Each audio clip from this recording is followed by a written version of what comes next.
Hello छात्रों, आज आपको मैं रिज़र्व बैंक के कार्य के बारे में बताऊंगा।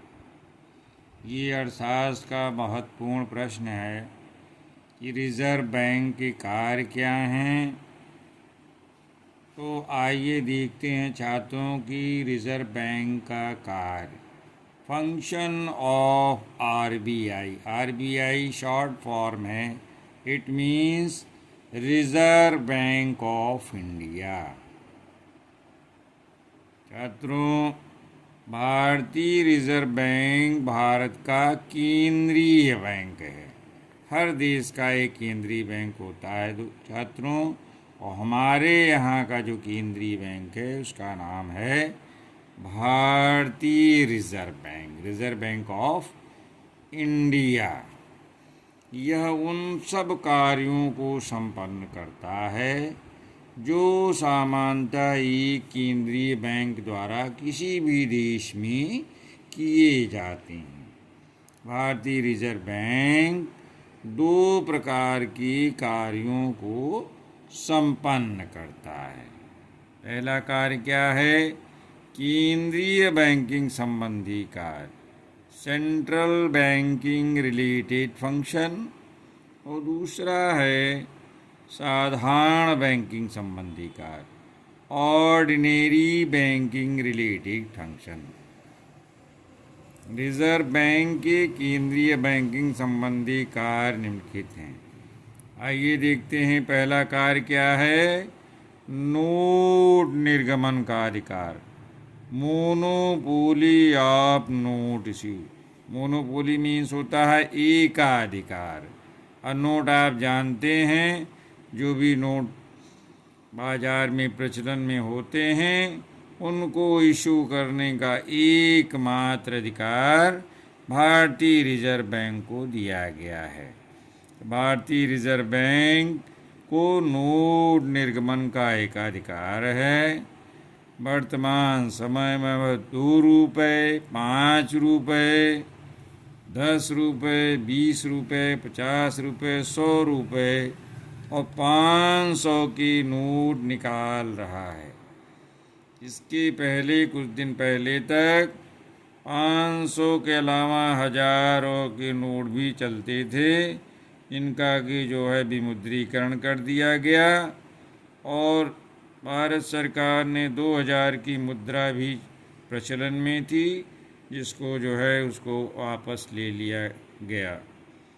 तो छात्रों, केवल 1 रुपये का जो नोट होता है कागज का, वो भारत सरकार निकालती है। करेंसी नोट जारी करने के लिए वर्तमान में बैंक न्यूनतम निधि पद्धति, इसको इंग्लिश में कहेंगे मिनिमम रिजर्व सिस्टम, को अपना रहा है। दूसरा कार्य क्या है रिजर्व बैंक का? सरकार के बैंकर के रूप में कार्य करना, गवर्नमेंट्स बैंक। आइए देखते हैं इसका क्या मतलब है।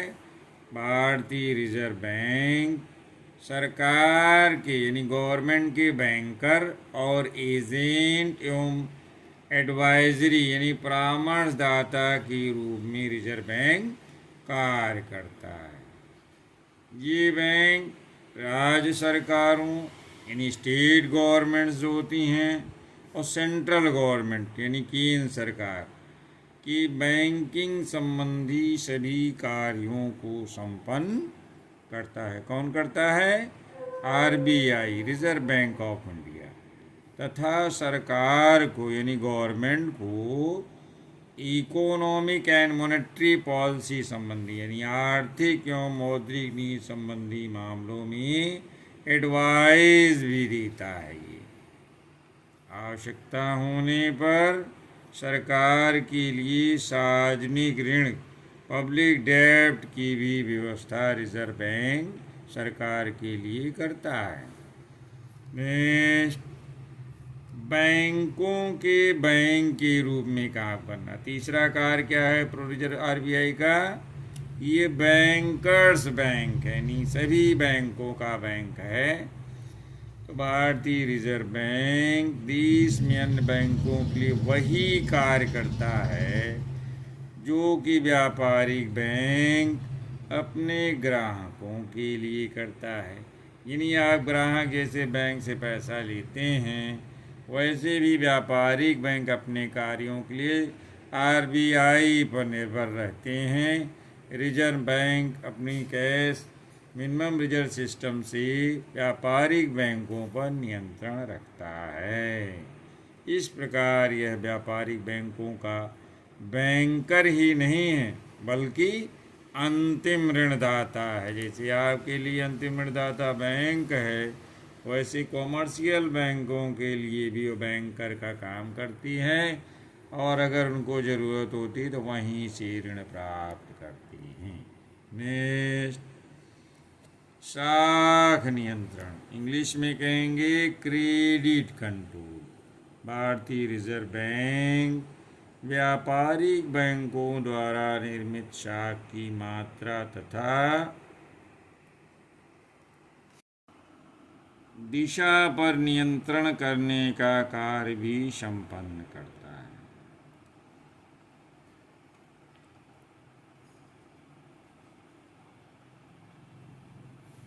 इस उद्देश्य की प्राप्ति के लिए वह यानी RBI reserve bank of India परिमाणात्मक और गुणात्मक यानी मात्रात्मक और गुणात्मक, इसको चयनात्मक शाख नियंत्रण कहते हैं, इन उपायों का प्रयोग करता है। यानी बैंक वह जो है आरबीआई क्या करता है, बैंक दर नीति, खुले बाजार की क्रियाएं, ओपन मार्केट सिस्टम, और कैश रिजर्व रेशियो यानी CRR, ये आप जब शाख नियंत्रण की नीति आगे हम वीडियो डालेंगे जिसमें बताएंगे कि बैंक दर नीति, खुले बाजार की क्रियाएं और कोषानुपात ये क्या हैं। छात्रों, आज इतना समझ लें कि बैंक आरबीआई बैंक दर नीति, खुले बाजार की क्रियाएं, कोषानुपात का प्रयोग करता है।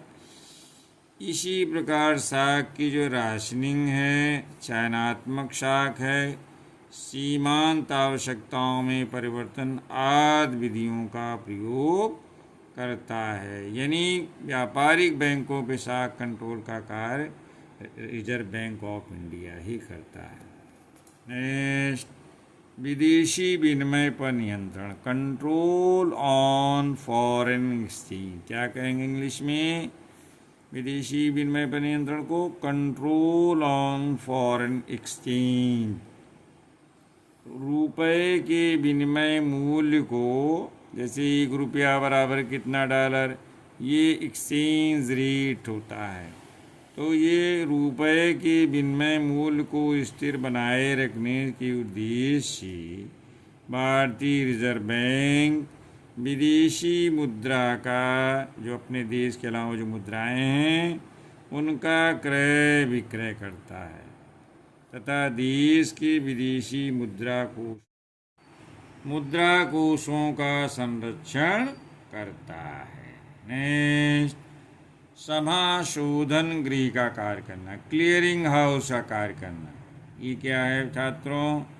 रिजर्व बैंक देश का केंद्रीय बैंक है, सेंट्रल बैंक है। वह बैंकों को समाशोधन गृह की सुविधा प्रदान करता है। ये कार्य करके रिजर्व बैंक सदस्य बैंकों में रुपए के हस्तांतरण यानी ट्रांसफ़र की सुविधा को सुविधाजनक बनाता है। नेक्स्ट, अन्य कार्य जो है लास्ट है अदर फंक्शन। अब आरबीआई अदर का क्या करता है, दूसरे क्या कार्य करता है? स्वतंत्रता प्राप्ति के बाद देश के आर्थिक विकास पर अधिक बल देने के उद्देश्य से भारतीय रिजर्व बैंक के कार्यों का लगातार एक्सटेंशन हुआ है, विस्तार हुआ है। यानी आरबीआई का कार्य बहुत बढ़ गया देश के विकास की वजह से। बैंक ने जो डेवलपमेंट रिलेटेड चीज़ें हैं और भी बहुत से कार्य किए हैं। ये अंतर्राष्ट्रीय मुद्रा कोष इंटरनेशनल मॉनेटरी फंड में भारत की सदस्यता के संदर्भ में सरकार की प्रतिनिधि के रूप में भी कार्य करता है। कुछ इम्पोर्टेंट नोट्स हैं, एक दो बातें हैं रिजर्व बैंक के बारे में और भी जान लें आप। ये भारत का केंद्रीय बैंक है। क्या है आरबीआई? भारत का केंद्रीय बैंक। एक नंबर का पूछा जाता है कि केंद्रीय बैंक का क्या नाम है, तो आप बताएंगे कि reserve bank of India Bharat का केंद्रीय बैंक। दूसरी बात पूछा जाता है लघु उत्तरीय में कि रिजर्व बैंक ऑफ इंडिया की स्थापना कब हुई थी, तो छात्रों जान लें reserve bank of India short form है आरबीआई की स्थापना 1 अप्रैल 1935 को की गई थी। कि कैसे की गई थी? Reserve bank of India act 1930-40 के तहत की गई थी। छात्रों बाद में इसका नेशनलाइजेशन कब किया गया था रिजर्व बैंक का? 1 जनवरी 1949 को रिजर्व बैंक का राष्ट्रीयकरण नेशनलाइजेशन कर दिया गया, यानी ये पूर्णतः सरकारी हो गया जो है। तो छात्रों आज का वीडियो जो मैंने रिजर्व बैंक के कार्य के बारे में आप लोगों को बताया है, कैसा लगा?